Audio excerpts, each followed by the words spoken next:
तो अब सवाल ये उठता है कि 2026 में कौन कौन सी ऐसी वैरायटी है जिनकी हम बुआई कर सकते हैं जो हमें एक अच्छा उत्पादन दे दे।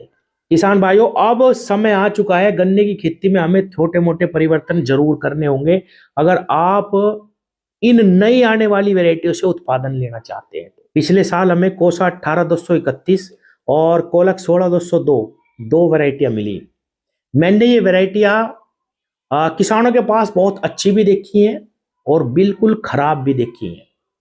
60% किसान तो ये कह रहे कि हमें पसंद नहीं आई, लेकिन 40% ऐसे भी किसान हैं जो इनसे भी अच्छा उत्पादन लेने का दमखम रखते हैं, जिनके खेत मैंने देखे और मुझे पसंद आए। इसीलिए कह रहा हूं कि छोटे मोटे परिवर्तन हमें अब करने होंगे। किसान भाइयों, इसमें सबसे पहला परिवर्तन है समय परिवर्तन। सिर्फ समय बदल के आप अपने गन्ने की खेती से चाहे कोई वैरायटी लगा लियो, कोई भी वैरायटी मरी से मरी, वो भी आपको एक अच्छा उत्पादन दे जाएगी। अगर आप सितंबर अक्टूबर में गन्ना लगाओगे तो कम से कम आधा गन्ना अपनी बुआई का आपको सितंबर अक्टूबर में लगाना और आधा गन्ना आपको फरवरी से लेके मार्च तक लगाना। इसके बाद आपको गन्ने की बुआई बिल्कुल नहीं करनी। किसान भाइयों, सितंबर अक्टूबर का गन्ना आपको थोड़े से खाद में, थोड़ी बहुत देख रेख में हर साल एक जबरदस्त उत्पादन देके जाएगा। अगर आप फरवरी से लेकर मार्च के लास्ट तक गन्ना लगाते हैं तो आपका ये गन्ना चाहे सितंबर अक्टूबर का हो, चाहे ये गन्ना हो, ये सारा अगेता होगा। किसान भाइयों, आपका गन्ना कभी भी कम नहीं निकलेगा। सिर्फ समय परिवर्तन करके आप अपने गन्ने के उत्पादन में बहुत बड़ा परिवर्तन ला सकते हैं किसी भी वैरायटी के साथ। अब आता है दूसरा परिवर्तन। दूसरा परिवर्तन है दूरी। किसान भाइयों, गन्ने में दूरी का नियम काम करता है बिल्कुल, लेकिन वो परफेक्ट दूरी क्या है? मैं बात कर रहा हूं सिंगल लाइन 42 इंच ट्रेंच विधि की। आपको बहुत ज्यादा यंत्रों में परिवर्तन नहीं करने की जरूरत। सिर्फ दो यंत्र लेने, एक तो खूड़ निकालने का, ट्रेंच प्लांटर जो गहरा खूड़ निकाल ले। 28 इंच के लेजर से कभी प्रैक्टिकल नहीं करना। उसमें 2 आंख के टुकड़े से बुआई करो, हल्की मिट्टी लगाओ, जो खाद देते हो वो नालियों में दो। सिर्फ एक खाद मेरे कहने से जोड़ लेना, वो है या तो कोड़ी का खाद डाल दो नालियों में, बुआई के समय डाल दो, बाद में डाल दो, किसी वक्त डाल दो। या किसान भाइयों, 2 क्विंटल बीघे की वर्मी कंपोस्ट एक बार 2 साल के लिए डालनी, हर साल भी नहीं डालनी, ये डाल देना। नॉर्मल अपना रासायनिक खाद रखो जो देते हो 28 इंच में।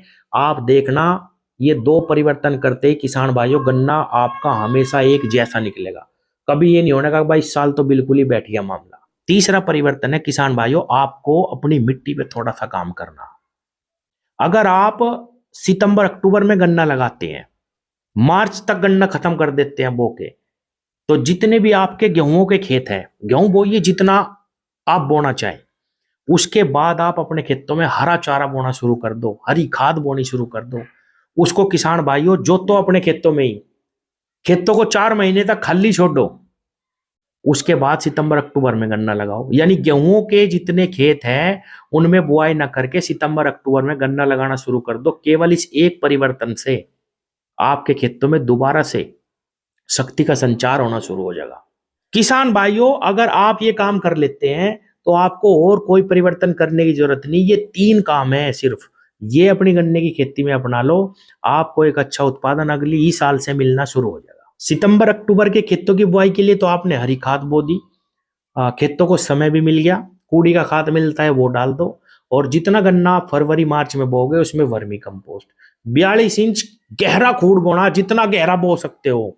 उसमें 2 क्विंटल बीघे की वर्मी कंपोस्ट डाल देना। किसान भाइयों, फिर देखो, सिर्फ ये छोटे छोटे 3 परिवर्तन मैंने बताए, कभी आपका गन्ना कम नहीं निकलेगा। कभी ऐसी समस्या नहीं आने की कि भाई हमें जमाव अच्छा नहीं मिल रहा, हमारा ब्यात नहीं आ रहा। ये 3 परिवर्तन करो। अब बात आती है कि भाई वैरायटी कौन सी है। किसान भाइयों, आप वैरायटी कोई भी लगा लेना। इस साल जो 0238 का उत्पादन गिरा, वो गिरा व्हाइट फ्लाई की वजह से।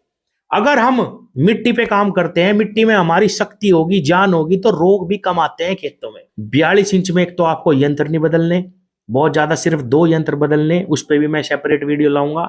बहुत आसानी से आप इसको कामयाब कर लेंगे। और किसान भाइयों, 42 इंच पे गन्ना अपनी पूरी परफॉर्मेंस दिखा देता है। जब हम हल्की मिट्टी लगाते हैं उसमें ब्यात भी अच्छा आता है, उसमें किसान भाइयों मोटाई भी बिल्कुल सही आ जाती है, और उसमें बहुत ज्यादा परिवर्तन किसान को करने की जरूरत नहीं पड़ती। तो आप प्रैक्टिकल करना शुरू करें किसान भाइयों, धीरे धीरे आप, मुझे पूरा विश्वास है 28 इंच छोड़ के 42 पे आ जाओगे। धन्यवाद।